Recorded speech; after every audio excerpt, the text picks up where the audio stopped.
Béninoises, Béninois, la Covid-19 tue lorsque les cas positifs ne sont pas diagnostiqués à temps. Pour éviter d'en être victime, le dépistage précoce est la solution. Il est indispensable d'aller en consultation dès l'apparition du moindre symptôme. Pour rappel, les signes courants qui font penser à la Covid-19 peuvent être la fièvre, la perte du goût ou de l'odorat, l'éternuement, l'écoulement nasal, la toux, l'irritation de la gorge, les difficultés respiratoires, etc.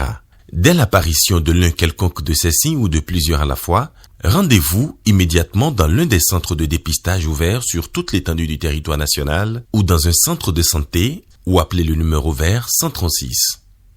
Pour tout savoir sur l'épidémie du coronavirus au Bénin, rendez-vous sur le site web www.gouv.bj/coronavirus. Ceci est un message de la République du Bénin. Dans l'actualité de ce 16 avril, la réélection de Patrice Talon, le chef de l'État, est intervenu hier en direct dans le 20h sur la chaîne nationale. Il s'est entre autres réjoui de sa victoire. Vous suivrez sa déclaration en début d'édition. Vaccination anti-Covid-19 au Bénin, le président Patrice Talon donne l'exemple. Il a reçu sa première dose de vaccin hier, jeudi.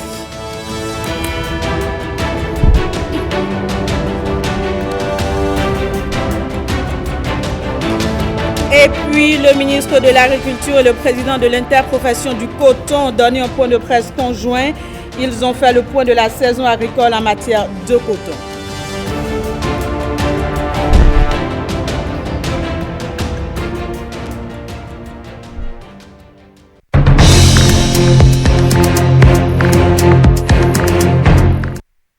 Bienvenue à toutes et à tous. Si vous nous rejoignez sur la chaîne nationale, le chef de l'État est intervenu en direct sur le RTB hier dans le 20h.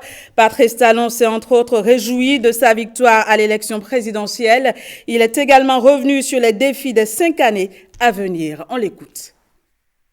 Je veux, pour commencer, au nom de ma colistière, Madame Mariam Chabit Alata, au nom des partis politiques qui ont porté notre candidature, qui ont soutenu notre candidature, au nom de tous ceux qui ont été actifs dans la campagne, exprimer ma gratitude et ma reconnaissance à ceux qui ont porté leur choix sur le duo Talon-Talata.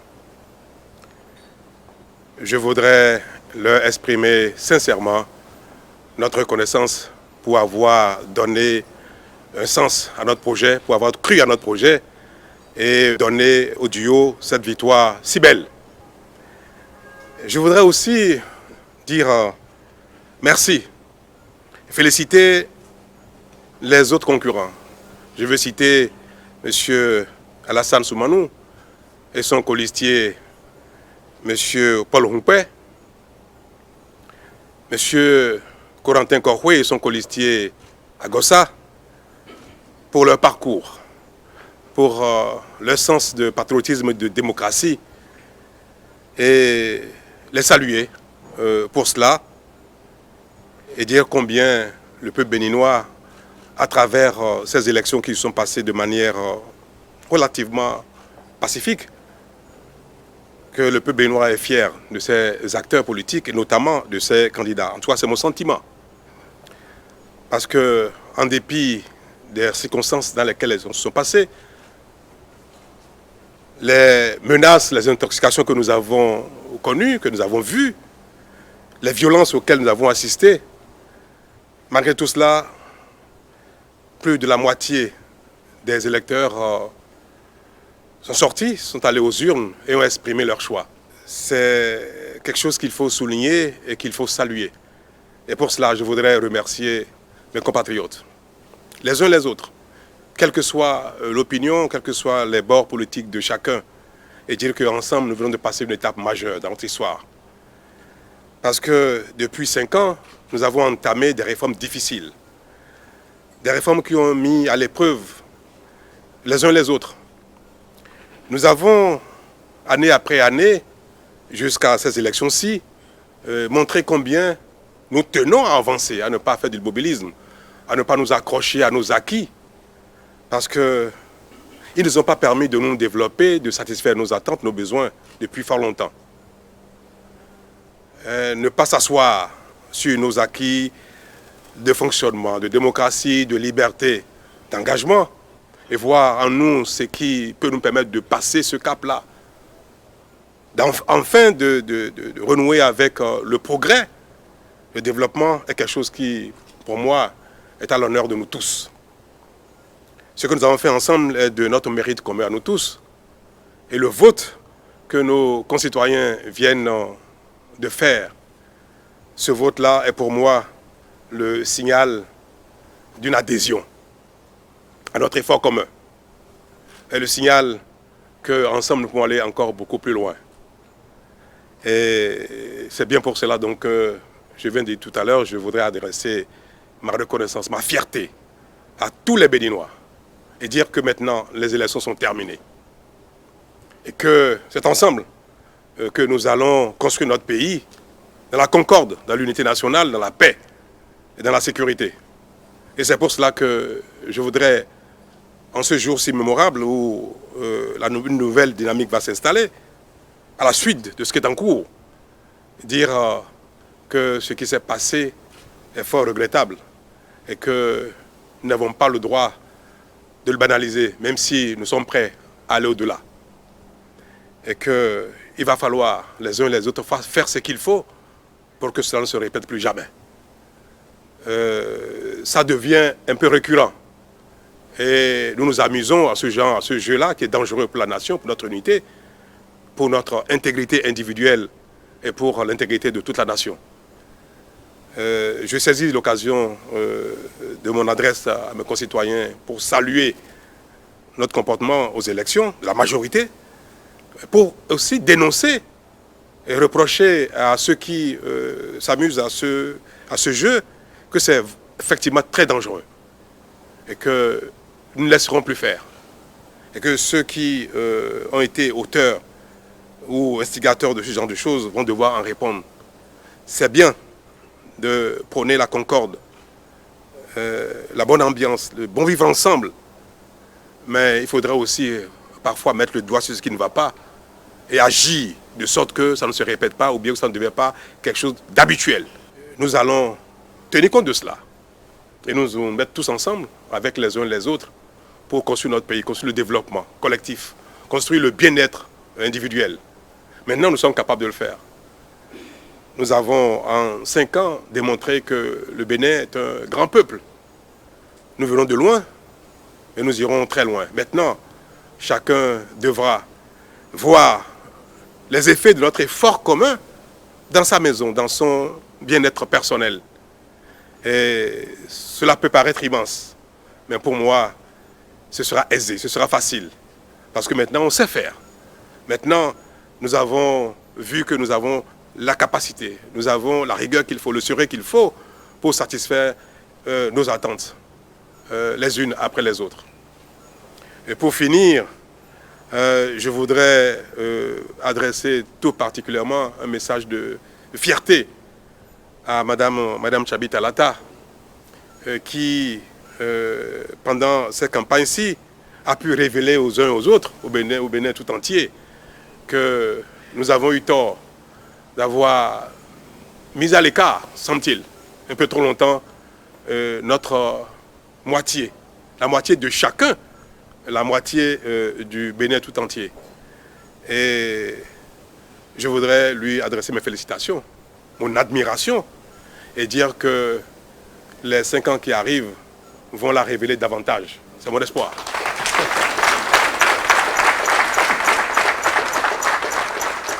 Et ainsi révéler notre moitié, nos moitiés, révéler la jeune féminine, les femmes béninoises.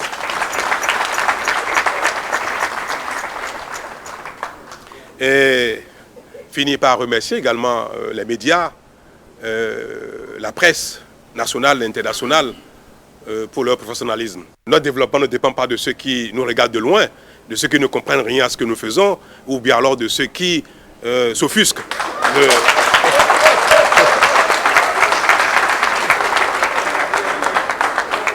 ou alors à ceux qui s'offusquent de notre dignité. Parce que désormais, nous savons que nous ne sommes pas rien du tout, nous ne sommes pas rien.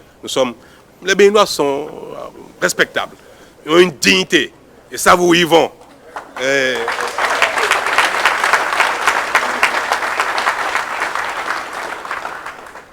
veux simplement leur dire à cette presse-là qu'ils gagneraient à être sereins, à être calmes, à attendre et à voir où nous allons. Et à constater ce que nous avons fait comme chemin en termes de développement.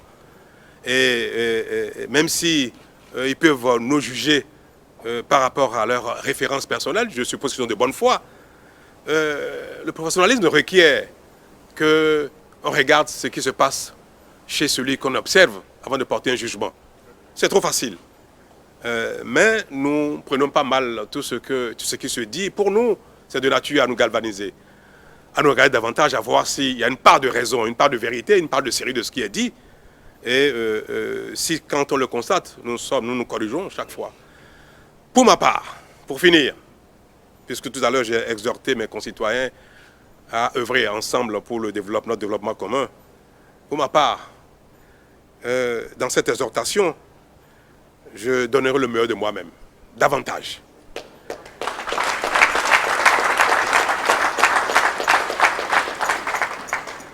Je m'attellerai à corriger mes insuffisances, à même m'améliorer. Ce n'est pas parce que mes concitoyens m'ont renouvelé leur confiance que j'ai l'assurance que tout est parfait.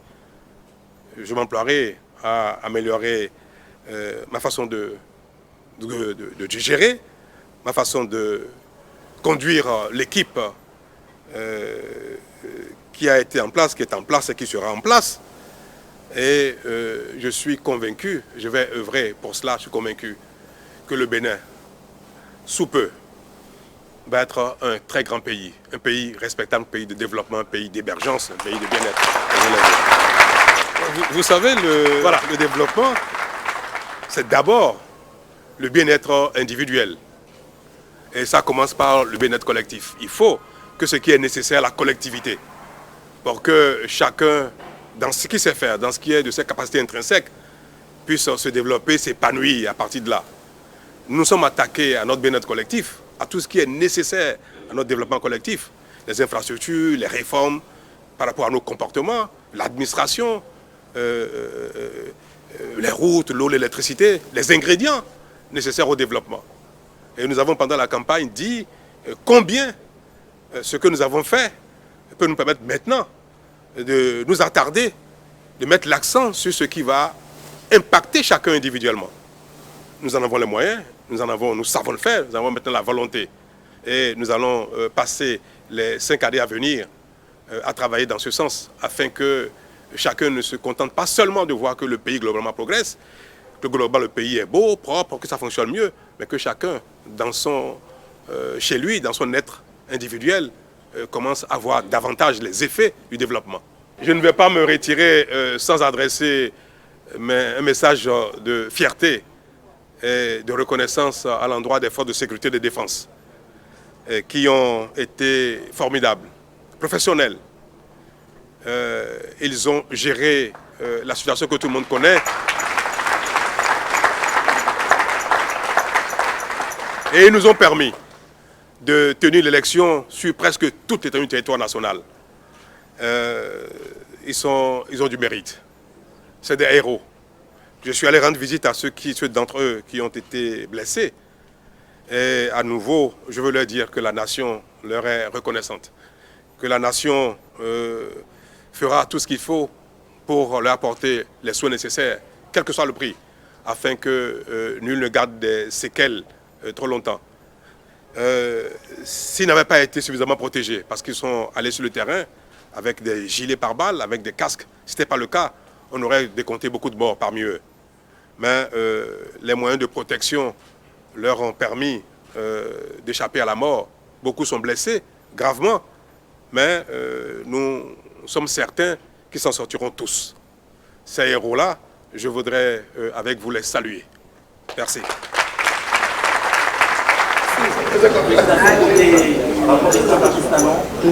Alors, c'est un redépart, un nouveau départ, madame. Sous quel signe est-ce que vous le faites? Sous le signe de la paix, de l'unité, de la concorde et du bien-être pour chacun et pour tous.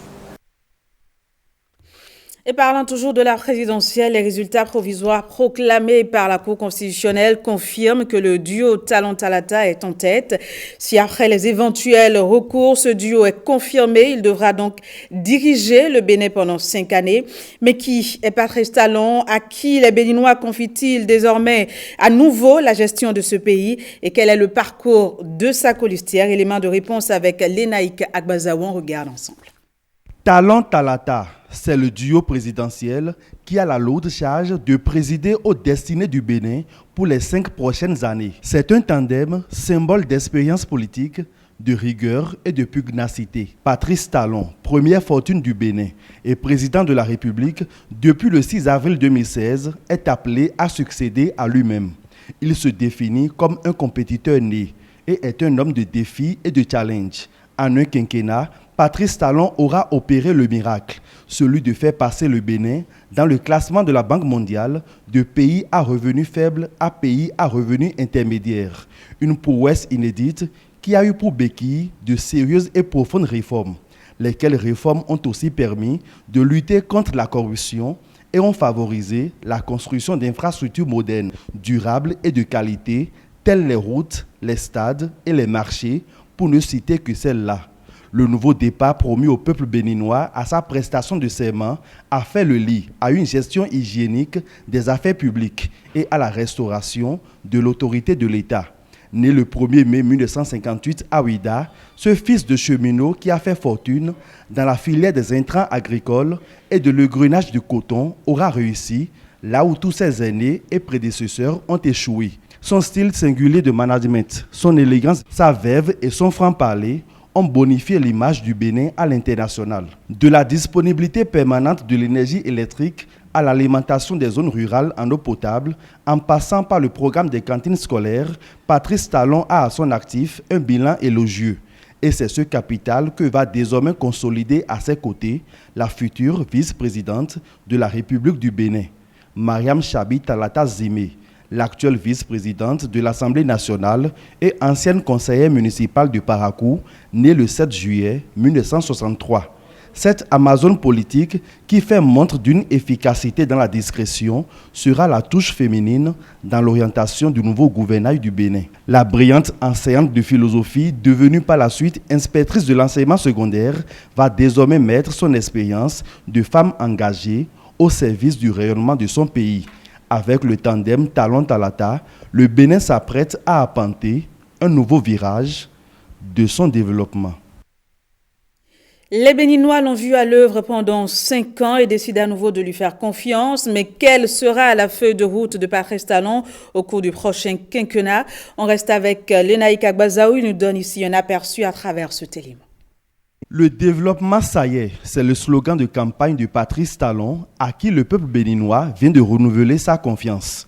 Ce nouveau mandat qui s'annonce est synonyme du parachèvement de l'œuvre de développement salutaire entamée. Au plan politique, si pour le premier quinquennat, le défi a été de réformer les pratiques partisanes pour poser les jalons d'une démocratie mature et moderne, le second, lui, en se référant au projet de société du duo Talon-Talata, va s'atteler à poursuivre la réforme du système partisan et à réformer aussi la gouvernance locale pour la rendre plus efficace et plus vertueuse afin d'accélérer le transfert des compétences. L'augmentation du nombre de femmes à l'Assemblée nationale dès les législatives de 2023 grâce à l'application du mécanisme de discrimination positive instauré par le nouveau code électoral sera rendue effective tout en assurant aussi l'organisation des élections groupées pour 2026. En ce qui concerne la maison justice, la lutte contre la corruption et l'impunité sera accentuée. La mise en place de la Cour des comptes et des chambres régionales des comptes sera désormais réalité. Au niveau des finances publiques, il sera procédé à une généralisation de la dématérialisation des procédures et à l'assainissement des régies financières, avec une amélioration accrue du climat des affaires. L'administration publique, elle, sera plus moderne avec des agents qui s'acquittent de leur mission avec professionnalisme et diligence. Sur le plan sécuritaire, le challenge sera de préserver et de consolider les acquis pour renforcer la quiétude des populations. Dans le secteur des transports, le réseau routier va être densifié avec de nouveaux travaux de construction exécutés. Pour le renforcement de l'autonomie énergétique, il est prévu la construction d'une nouvelle centrale à Maria Gleta. Quant à la fourniture en eau potable, l'objectif fixé est de matérialiser l'accès universel d'ici 2023. Dans tout le Bénin, l'assurance maladie sera une réalité et les pauvres extrêmes seront pris en charge par l'État. Le système de santé sera renforcé pour une couverture sanitaire efficace. L'une des priorités du nouveau mandat de Patrice Talon, c'est la restructuration du système éducatif avec la promotion de l'enseignement professionnel et technique pour la formation d'une main-d'œuvre qualifiée et compétente. Pour ce qui est du cadre de vie, la deuxième phase du projet asphaltage va être lancée et il sera procédé à la construction des sièges des institutions de la République à Porto Novo. La culture, les sports, le tourisme et l'artisanat vont connaître un nouvel essor. En ce qui concerne l'agriculture, le rêve de Patrice Talon est de faire du Bénin une puissance agricole régionale. Un autre défi que devra relever le nouvel exécutif, c'est d'œuvrer pour la paix, la stabilité et la préservation de la cohésion nationale.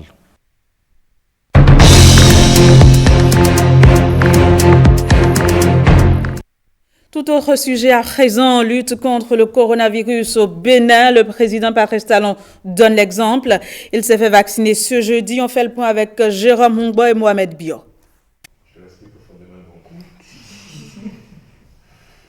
Ce jeudi 15 avril, c'est un Patrice Talon tout confiant qui vient se faire vacciner contre le coronavirus.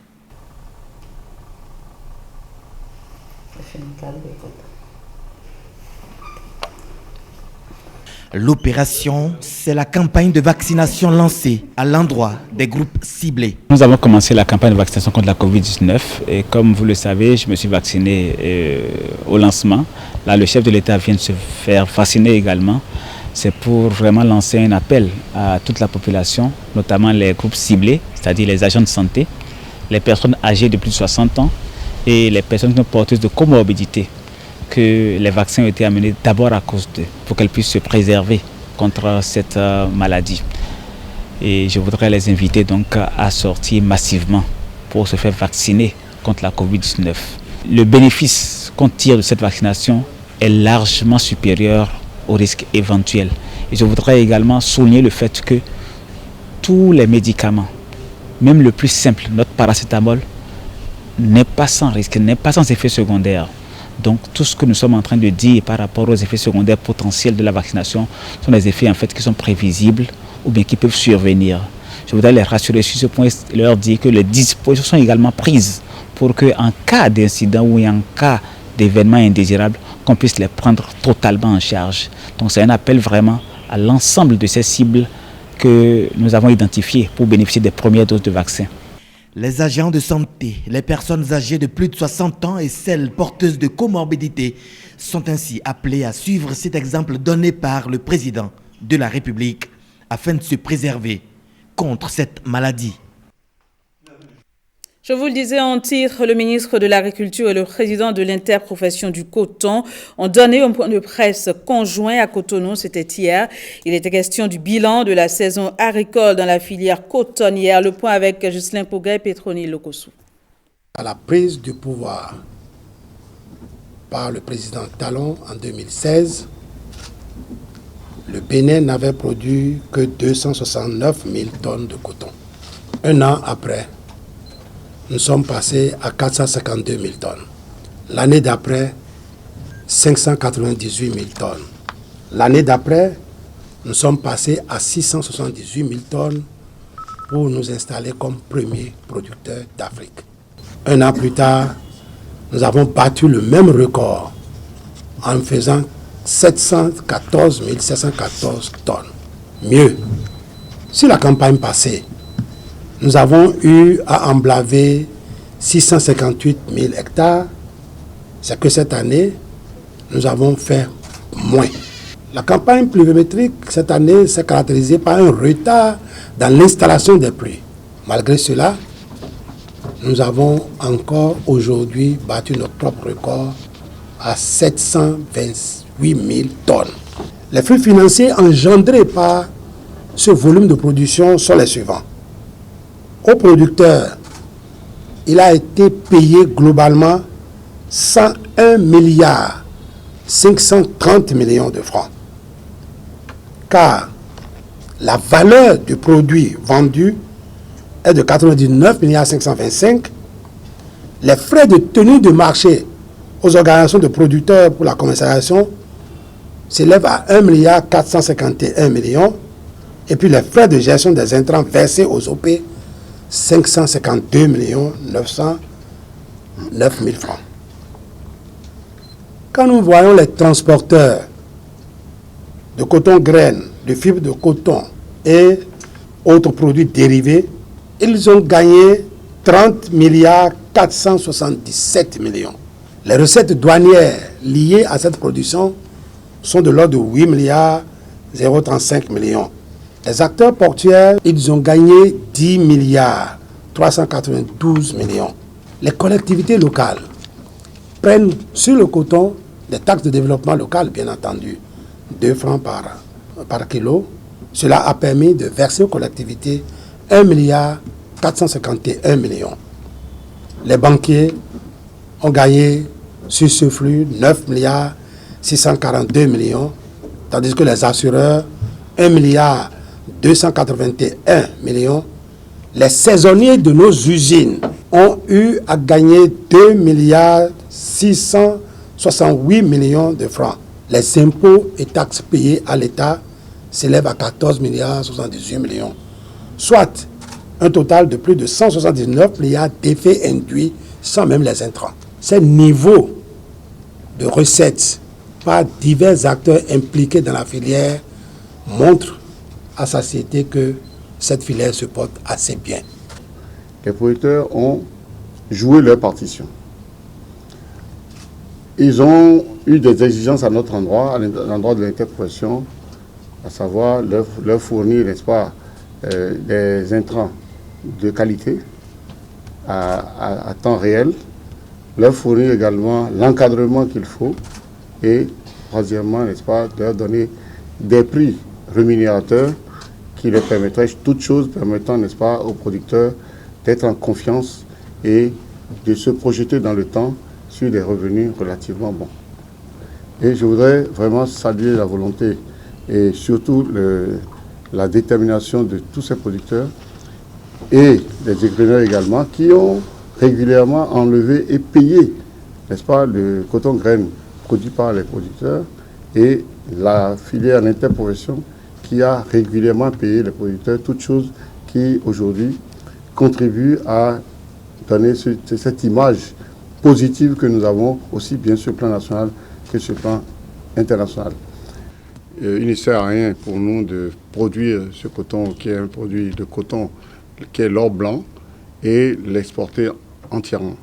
Mais rien ne pouvait être envisagé tant que le problème de la question de l'énergie n'a pas été convenablement traité.